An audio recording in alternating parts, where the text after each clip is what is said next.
Hello and welcome back to the Gaming 5. Now today's topic is something that has been discussed a lot.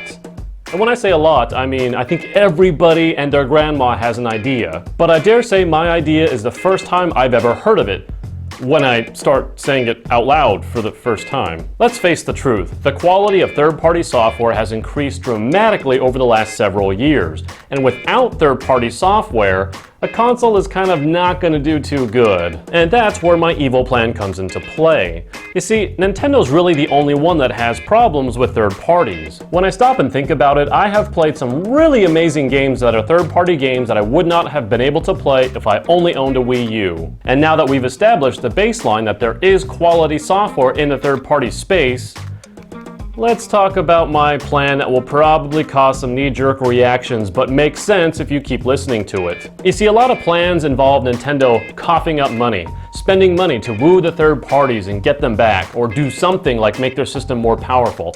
All of these things are kind of risky because a more powerful system doesn't mean third parties will come over because the demographic may not be there.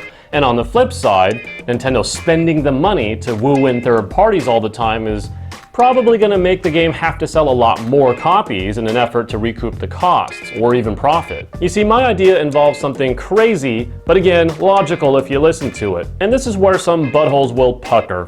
You see, I think Nintendo's next system, or in this case maybe the next one after the NX, because it could be too late for the NX, should use Windows as its operating system. Is probably a light version of your reaction, but hear what I'm about to say.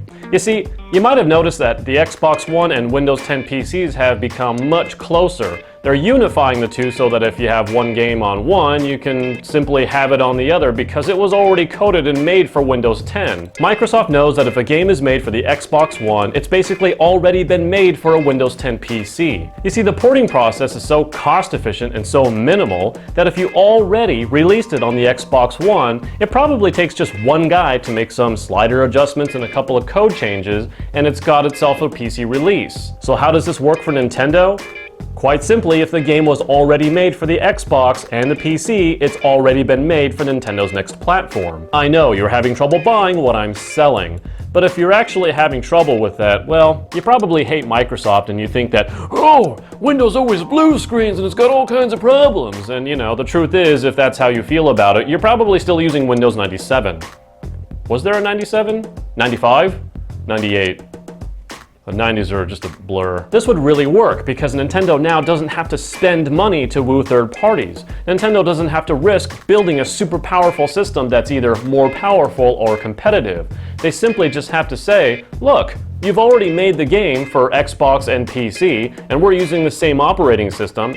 All you need to do is pay a licensing fee probably, and release your game on our system. I can guarantee you this is currently what's happening between the Xbox One and Windows 10 PCs. They're now running on the same operating system, so if you made a game for one, you've already made it for the other. In conclusion, you probably think I'm crazy, but if you don't and you really think about what I'm saying, this really is the path of least resistance. So just to summarize one more time, if Nintendo uses the Windows platform and inherently the DirectX API, and a third party has made a game for the Xbox and/or Windows PC, that means they've already coded it for the Nintendo platform. That means no wooing that third party and saying, hey, come bring your game over here and let's give you a dev kit, and then you gotta spend a bunch of time optimizing, and maybe you won't really do that because you just want quick cash.